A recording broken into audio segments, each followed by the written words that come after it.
नमस्कार। दीपावली की हार्दिक शुभकामनाएं।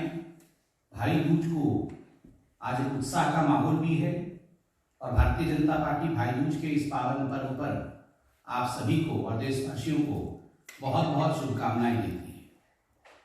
आज एक गंभीर विषय को लेकर हम यहाँ एकत्रित हुए हैं और ये प्रेस कॉन्फ्रेंस चल रहा है। यह प्रेस कॉन्फ्रेंस देश के हित के लिए कि किस प्रकार कुछ ऐसी पॉलिटिकल पार्टी हैं जो लगातार, और हम ये कई वर्षों से देख रहे हैं कि देश के लिए अहित सोचते हैं और देश के हित के लिए कभी चिंता नहीं करते। बंधुगण, ये हम सब के लिए खुशखबरी है कि जम्मू और कश्मीर में आर्टिकल 370 के एब्रोगेशन के बाद जिस प्रकार से पंचायती राज एक्ट में संशोधन करके डीडीसी डिस्ट्रिक्ट डेवलपमेंट काउंसिल के चुनाव हो रहे हैं और वो पहली बार हो रहे हैं, ये अपने आप में नरेंद्र मोदी जी का जो सपना है, सबका साथ, सबका विकास और सबका विश्वास, उसके माध्यम से किस प्रकार डेवलपमेंट और विकास जड़ों तक पहुंच सके, और खास करके उस जम्मू कश्मीर में जहां कई वर्षों तक अनुच्छेद 370 के कारण डेवलपमेंट नहीं पहुंच पाया था, कुछ वर्गों के साथ एक तरह से अलगाववाद का रुख अपनाया गया था, चाहे वो दलित हो, चाहे वो महिला हो, तो वहां डेवलपमेंट कैसे पहुंचे, डीडीसी के चुनाव हो रहे हैं। और हमने यह भी देखा कि जहां भारतीय जनता पार्टी डीडीसी का चुनाव लड़ रही है, वहीं पीपल अलायंस फॉर घुपकर डिक्लेरेशन, ये जो घुपकर डिक्लेरेशन का एक अलायंस है, वह भी चुनाव लड़ रहा है। कल कांग्रेस पार्टी के जम्मू कश्मीर के अध्यक्ष गुलाम अहमद मीर ने प्रेस कॉन्फ्रेंस करके ये जानकारी दी कि जो 10 पार्टी घुपकर अलायंस में हैं और मिलकर चुनाव लड़ेंगे डीडीसी के, उसमें कांग्रेस पार्टी भी शामिल है। ये जो घुपकर अलायंस है उसमें कांग्रेस पार्टी भी शामिल है और कांग्रेस पार्टी का एक ही एजेंडा है अब इस अलायंस में, और वह एजेंडा है अनुच्छेद 370 को वापस लाना। बंधुगण, आपको जानकर आश्चर्य होगा, कल कांग्रेस पार्टी के अध्यक्ष, जम्मू कश्मीर के अध्यक्ष सोनिया जी और राहुल जी के कहने पर जिस प्रकार फारूक अब्दुल्ला जी से मिले और जो स्टेटमेंट जारी किया गया, उसमें एक लाइन लिखा गया है, मैं पढ़ता हूं, to defeat those who have been forcefully implementing the laws in union territory. ये जो घुपकर अलायंस है उसका मुख्य उद्देश्य है कि जो लोग बाध्यता फोर्सफुली जम्मू कश्मीर में कानून को थोप रहे हैं, उन शक्तियों को हराना है। मैं सोनिया जी से और राहुल जी से पूछना चाहता हूं, क्या मतलब है सब तक फोर्सफुली इंप्लीमेंटिंग? किसके कानून? ये कोई चाइना के तो कानून नहीं है, ये कोई पाकिस्तान के तो कानून नहीं है, ये कानून किसका है? यह कानून हिंदुस्तान का है। कौन बनाता है ये कानून? हिंदुस्तान की जनता की प्रतिनिधि इन कानूनों को हिंदुस्तान के सर्वोच्च मंदिर जो डेमोक्रेसी का है, लोकतंत्र का सबसे बड़ा मंदिर जो है, पार्लियामेंट में बैठ करके विचार विमर्श करके लोकतांत्रिक तरीके से ये कानून बनाती है। फिर आप कह रहे हैं कि हम फोर्सफुली इंप्लीमेंट कर रहे हैं, और आप उन लोगों को हराना चाहते हैं जो लोग हिंदुस्तान का कानून हिंदुस्तान की मिट्टी में इंप्लीमेंट करना चाहते हैं। ये बहुत ही धिक्कार का विषय है। बंधुगण, मैं राहुल गांधी जी से और सोनिया गांधी जी से पूछना चाहता हूं, आप आज घुपकर अलायंस में हैं, इस अलायंस में एक पार्टी कह रही है कि हम चीन के साथ मिलकर के आर्टिकल 370 वापस लाएंगे। आपको याद होगा फारूक अब्दुल्ला क्या कह रहे हैं? फारूक अब्दुल्ला कह रहे हैं हम चीन के साथ मिलकर आर्टिकल 370 वापस लेकर आएंगे।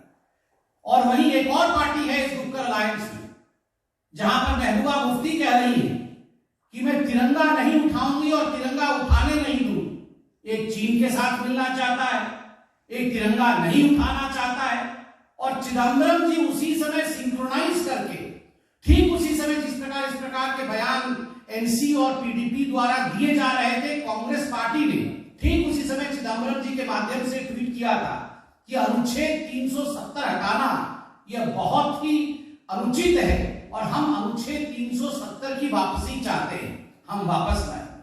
Just connect the dots my friend. जिस दिन अनुच्छेद 370 पे डिबेट और डिस्कशन पार्लियामेंट में हुआ था, कांग्रेस पार्टी, आप याद करिए वो दृश्य, सोनिया गांधी जी इशारा करती है और तुरंत अधीर रंजन चौधरी खड़े हो जाते हैं और अमित शाह पर हमलावर होकर कहते हैं कि आप अनुच्छेद 370 पर हिंदुस्तान की पार्लियामेंट में कैसे डिस्कशन कर सकते हैं, ये तो बायलैटरल मसला है, बिना पाकिस्तान की अनुमति के हिंदुस्तान के पार्लियामेंट में ये डिस्कशन कैसे हो सकता है। ये सारी चीजें, if you connect the dots you find that right from the day one till today everything stands connected, ये सब जुड़े हुए। उस समय अनुच्छेद 370 पे डिस्कशन नहीं कराने की इच्छा, आर्टिकल 370 ना हटे, बाद में कोई तिरंगा ना उठाए, चीन की सहायता से किस प्रकार अनुच्छेद 370 वापस आए, ये गुप्तकर है या गुप्तचर है? मैं ये सवाल पूछना चाहता हूं। ये कौन सा अलायंस? ये जो गुप्तचर अलायंस है, ये गुप्तचर अलायंस क्या चाहती है? ये गुप्तचर अलायंस वही चाहती है जो पाकिस्तान चाहता है। ये गुप्तचर अलायंस वही चाहती है जो हिंदुस्तान के दुश्मन देश चाहते हैं। पाकिस्तान ने हर फोरम में जाकर आर्टिकल 370 के एब्रोगेशन को लेकर अपने आवाज को बुलंद किया। पाकिस्तान हर जगह कह रही है कि अनुच्छेद 370 हटना अच्छी बात नहीं है और अनुच्छेद 370 वापस आना चाहिए।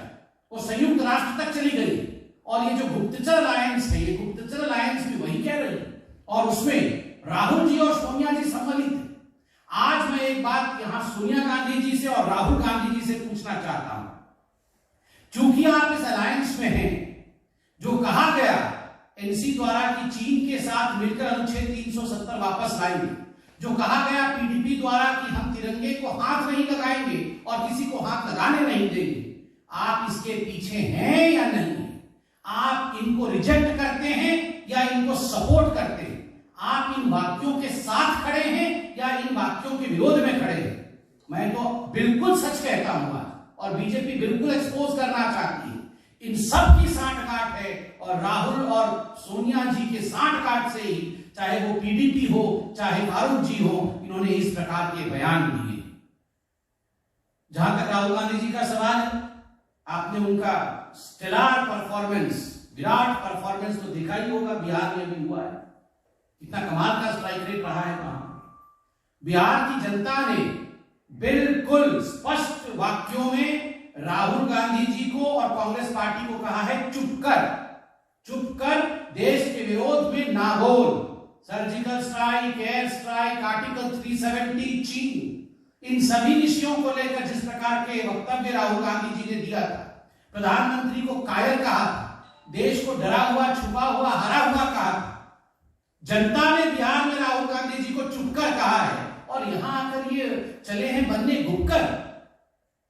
जिनको चुपकर कहा गया वो गुपकर बनने चले हैं। बंधुगण, ये जो पार्टनरशिप है, एनसी, पीडीपी, राहुल जी, सोनिया जी, एमओयू, चीन, पाकिस्तान, संयुक्त राष्ट्र में पाकिस्तान राहुल जी के नाम से पहला वाक्य ड्रोसियर में देता है, ये क्या है? ये जो पार्टनरशिप है, इस पार्टनरशिप के पीछे क्या राज है? इसके विषय में कौन जवाब देगा?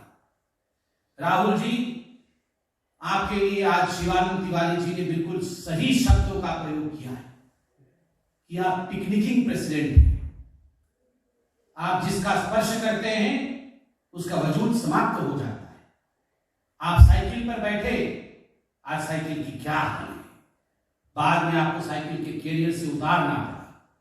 आप लालटेन के पास बैठे, पानी निकालकर, मिट्टी का तेल निकालकर पानी भरा, लालटेन बुझ गया। जिसको जिसको छुआ है वो सब बुझ गया है, मिट गया है। और आज हम तो छोड़िए, भारतीय जनता पार्टी हमेशा सच्चाई कहती है, आज आपके साथी सच्चाई कह रहे हैं। आपको आपके साथी शिवानंद तिवारी जी कह रहे हैं कि आप नॉन परफॉर्मिंग पिकनिकिंग प्रेसिडेंट, एनपीपीपी है, नॉन परफॉर्मिंग पिकनिकिंग प्रेसिडेंट।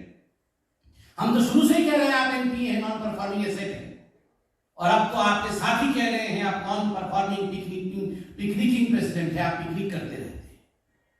और वैसे में ये चले हैं गुप्तकर अलायंस बनाने के।